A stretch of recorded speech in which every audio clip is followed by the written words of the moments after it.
For a history you won't forget and an experience you'll always remember, visit the Charles H. Wright Museum of African American History with engaging educational programs, lectures, entertainment, and enlightening exhibits. You'll gain valuable insight and be motivated to inform others. The Charles H. Wright Museum of African American History, located in the heart of Midtown Detroit. For more information or to schedule a tour, visit thewright.org.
Hello, Indiana. Once again, we have a wonderful artist. Here in her studio, we have LaToya. LaToya, tell us a little bit about yourself. My name is Latoya Marlin. I'm a local Indianapolis artist. I was born and raised here. And actually, this is my own neighborhood. I grew up in this neighborhood and I went to Tech High School right around the corner. And then I came back and bought a house in this neighborhood. How long have you been in art? I started doing art, as a child, but because my grandfather was a jewelry maker and he really inspired me. I would go to his house as a little girl and he had art everywhere and jewelry everywhere. And I just thought that was the coolest thing. He would come and get me and my brother and I was just like fascinated. And so art was in my life as a child, but I went on to school and changed directions. I studied criminal justice a little bit because I have 2 brothers that have died of gun violence. My one brother, he was killed when he was 16 and I was 13. So that had a big impact on my life. I took a break from art and kind of started a career doing something different. And then about 7 years ago, my mother was diagnosed with breast cancer and she was at a very late stage. And during this time, I had not done art since college. Like it just wasn't in my life anymore. And so I moved home to take care of my mom for a little bit. And I just went to the store and got some canvas and I started, it was just really out of the blue. But rewind before that, I was kind of in a transition period in my life. And I remember I prayed this prayer and I was asking God, I was like, send something into my life that I can do just for me outside of anyone else. And I didn't know what this thing was, but it was art. So this is a piece that has one of my figures in it. And this is actually acrylic and oil paint on canvas. And I guess I'll start off talking about the figure. With the figures, a lot of them are, they're hippie, because I'm hippie. Curvaceous. They're curvaceous and voluptuous, just like, Black women are. And But it's okay. That's how we're supposed to look. And we're beautiful, and you know, it's okay to be the way you are. Like my pieces, like I always have to, I try my best to put something in there as far as body image on a positive level. So she's, you know, and also I'm big on posture, and I see that with Mejisa's pieces too. So, you know, her posture, she's strong, and our hair is big and it's kinky, and that's okay too. And so this piece is called Good Fortune, and my boyfriend, his daughter, has a thing for Chinese food.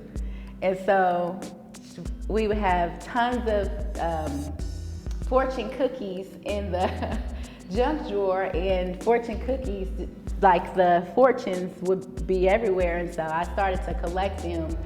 And as an artist, I said, I'm gonna use this for something. And so I had I had more, but I didn't put them on the piece, but I had was saving them for about a year. And so I ended up putting them on this piece. When I was staying with my mom and taking care of her, I did a whole lot of art. And I think it ended up being therapy for me and her, because it made me feel better, and she was so excited to see it again. And so she got better. My mom is awesome now. But I remember her telling me, she was like, don't stop doing art. And I was like, okay, I'm not gonna start doing art. What type of art do you do? I do, I started out doing oil paintings, and I do figures in my art. I guess they call it figurative art.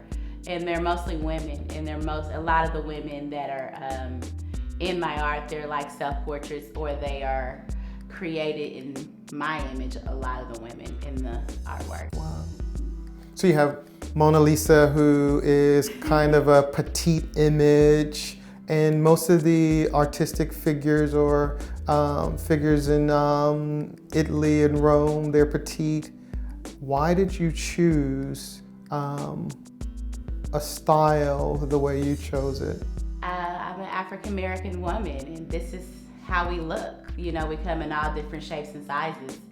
And so I just wanted to portray that in my art. Though I do paint all types of colored women, orange women, blue women. I do all types of women, but somehow they end up being a little bit curvaceous. And probably because I am, and I know a lot of Black women specifically, struggle with body image. I know I do. And so it comes out in my art all the time it does. But just because I want Black women, and all women, just to feel good about themselves. And so that kind of what the art is centered around. Generally, for the most part, it is like self-image. What motivates you to start a piece?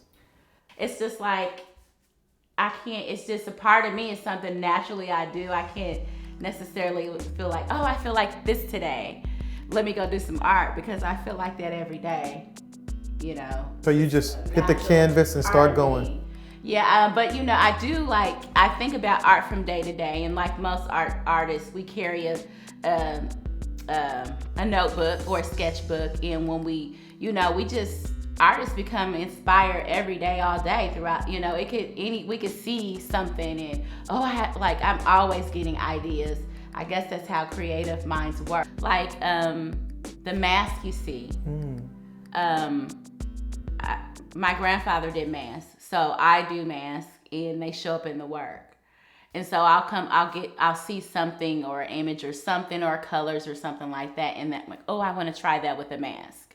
So this is my grandfather's piece, one of his masks, and he created this in 1983. It's one of two, and they are both made out of cardboard, wire, and toilet paper. He kind of did a mache thing. It has different suede leather fabrics on it. It has bells on it. So this is my grandfather's other mask that I inherited. And it also could use a little restoration. It's probably in better condition than the other one that you just viewed. But it actually, the tongue moves back and forth, and it's also made of wood. and wire, cardboard, and toilet paper, and acrylic paint. And this is one of my favorite pieces. The way he put it together is just so cool, and I wish I could have been there when he was creating these. Like the women, they're not just me, they're family members, my grandmothers, my aunts, my sister. This is a portrait of me and my sister right here. That this is her piece. I borrowed it for something, for a show, and I have to give it back to her. She's like, when are you gonna give me my painting back? But yeah, so I mean, so family members, you know, women around me, they, you know, inspire me.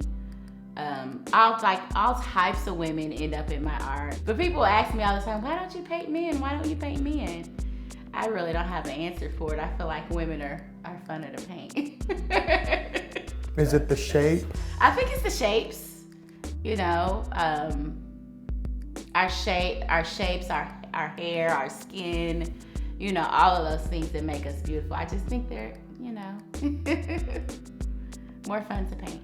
How do you know when a piece is finished? Just, you know, something you can just feel. You like, you know when you're ready to show a piece. You just know. And I know when I'm not going to show a piece too. And, you know, the pieces that I don't like, people love.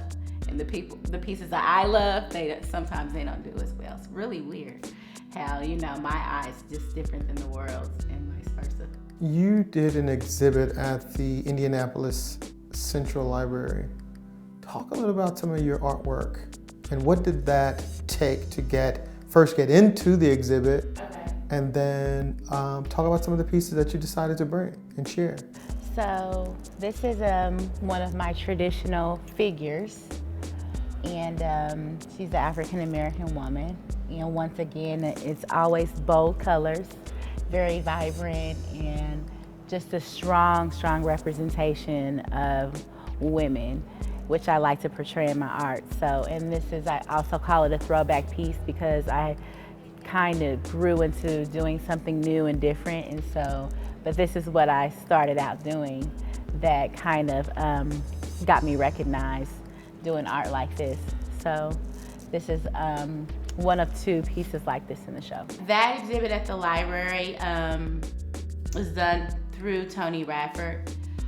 He's their resident artist there, and he's also a member of the group We Are. He founded the group that I'm in, the art group. And so I think I had an idea too. I had brought it up once, but he had an idea for all the women in the group to do a show. I think I have 5 pieces in that show, and 3 of them sold. And I have 2 left. This one's right here. But yeah, a lot of those pieces in that show, I kind of kept it simple. They were, some of them were self-portraits, but it kind of stuck to the same theme of images of figure women in those pieces in the show. With art being part of your expression, and you had not only COVID-19, but we had an enormous movement with the Black Lives Matter.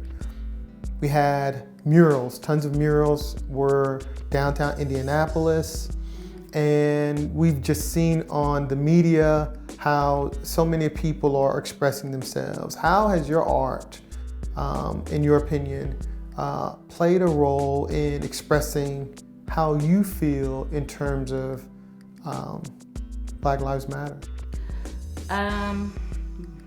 Black Lives Matter is a sensitive subject.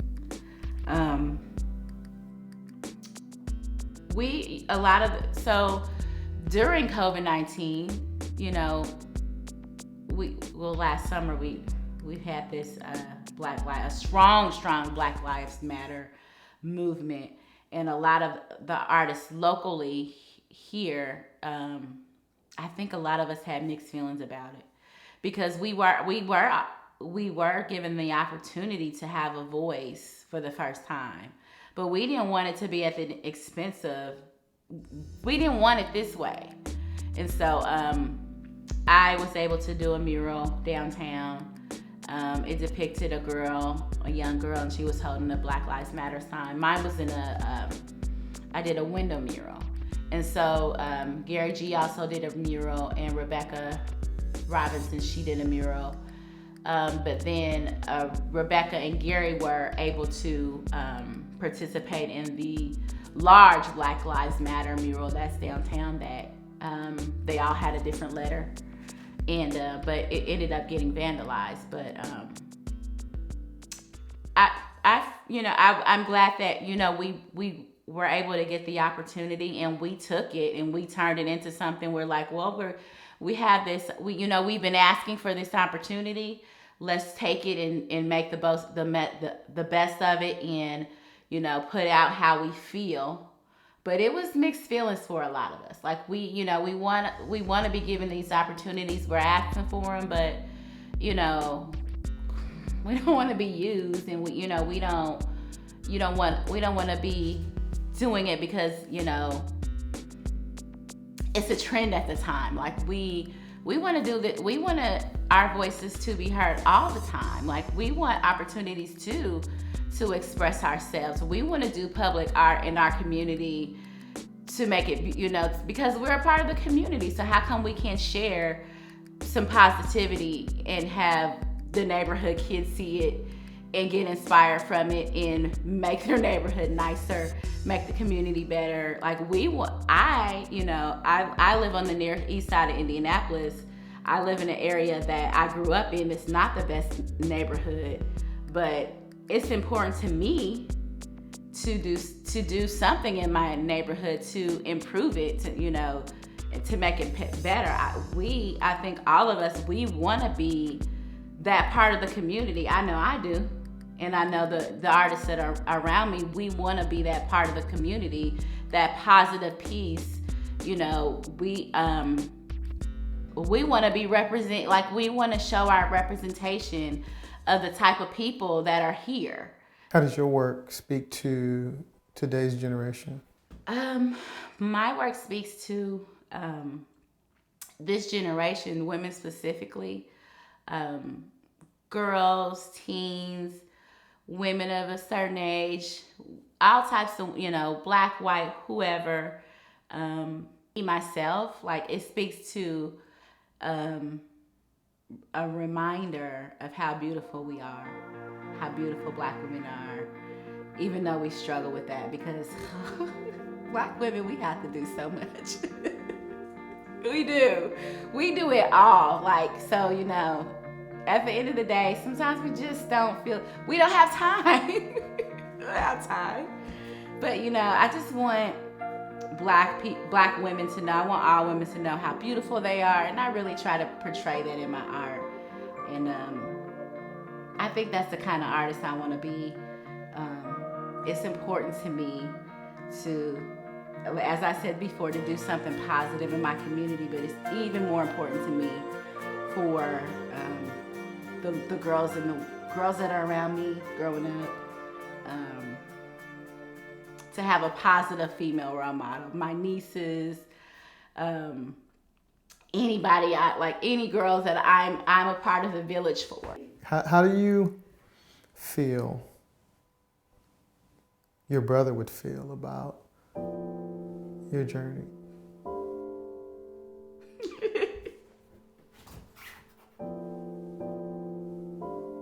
Because he's taking the journey with you. God set things up for reasons.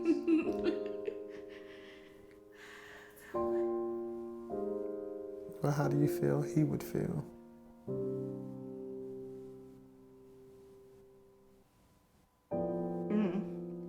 I don't know.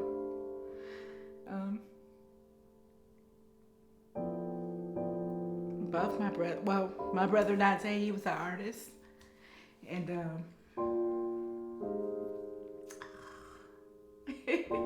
I just hope they're proud of me. It makes me really sad that I feel like,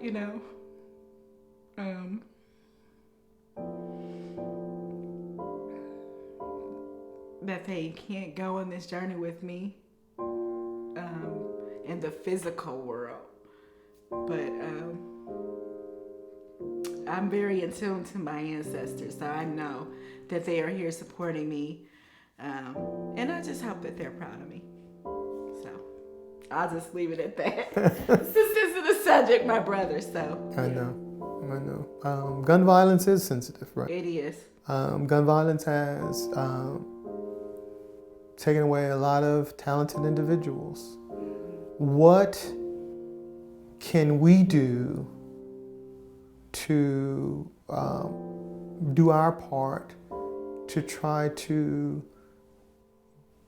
get to that issue? How do we communicate in a way to where gun violence is understood that it's handicapping a people that's brilliant, that's talented? Yeah.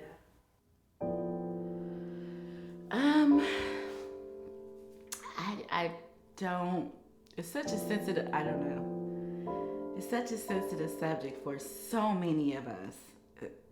I don't, honestly, I'm not gonna even lie to you about this. I don't bring it out in my art at all. I'm not that of a controversial type of, I stick to certain subjects. I don't go out the box when certain things that are painful. And maybe, maybe I should, maybe I'll get there, but I'm not there yet. But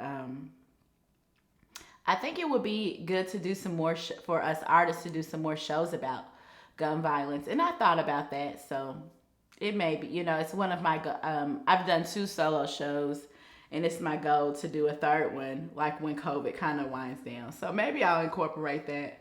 But city-wise, I'm not quite sure what we can do, but I think it's important for us to maybe start having a conversation because I'm holding a lot in. So, yeah. How have you evolved as an artist? I think I've evolved over time just by, being around other artists and learning from, elder artists and listening and being humble. Art takes practice. You can really be talented at art, but art can be perfected over time. If you stick with it and practice it, you can become a better artist and you can see the difference over time. But sometimes with me, I feel like my earlier work was my better work. It's just so strange. I don't know, but we go through different times in our lives and moods and so the mood of, my work 5 years ago and how I was feeling and things I was going through is much different than today. So the passion in what I was doing and how I was expressing myself came out differently. So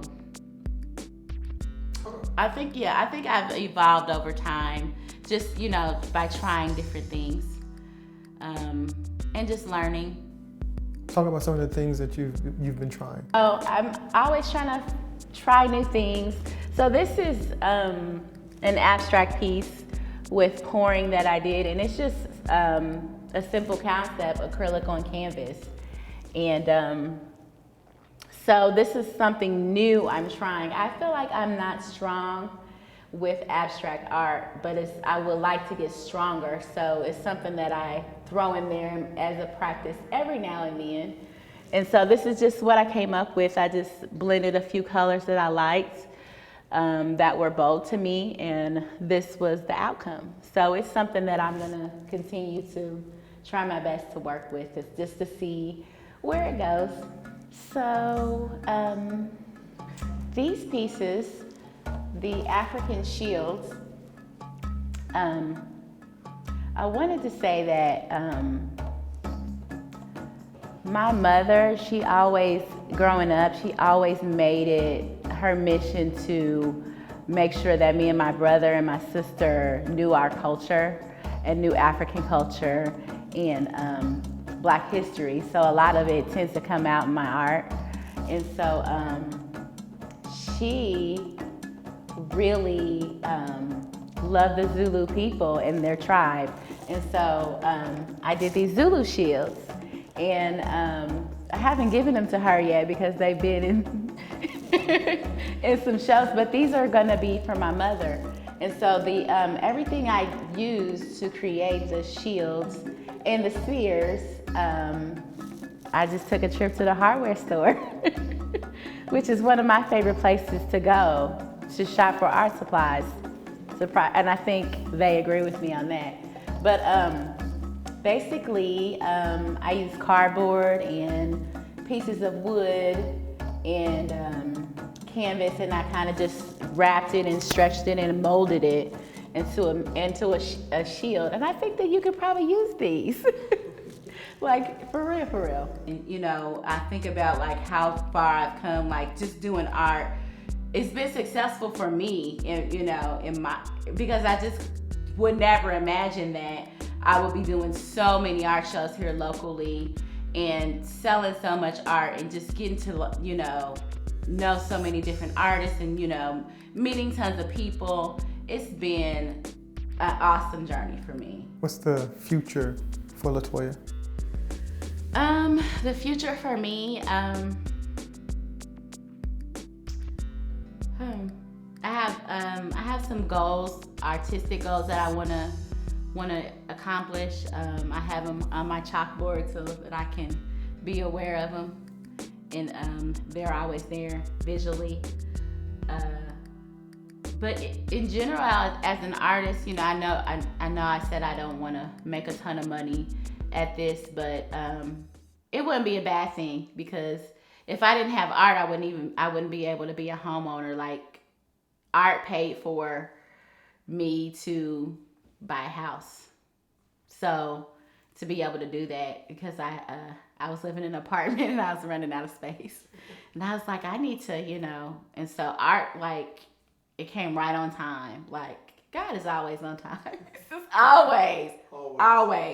And so, he gave me this gift, and he allowed me to buy my own home, and he allowed me to have this space for myself to continue to create. And so I'm just going to continue to do that. And I have some individual goals that I want to accomplish, as an artist, and I'm sure I'll get there over time, but it's no rush. Everything happens in its own time. And so I'm just gonna keep going and keep, trying to do things in my community that are positive, and I'm gonna continue to try to help other artists however I can. And hopefully my art will continue to get seen. I'll continue to do shows. Hopefully I'll inspire some people along the way, like I said, that are trying to figure out what their thing is and what they want to do. I do have some ideas for retirement, maybe opening up some sort of spiritual store where I have art and plants, because I'm really into art and I'm really into making things grow. So that's kind of down the line. But for now, I've come so far. So like, and you're like, I've come so far and I've accomplished so much, and you don't know, like, you're like, how did I get here? And so you can't even, because you've come so far, you can't even fathom how much farther you can go. Because you're like, if I come this far, I can, and I've had all these hardships, I can only imagine what the next level is for me, because you just need just that little bit of faith to get you there. And so I don't know what God has in store for me, but I know He has something. I don't know what it is. We shall see. We'll see.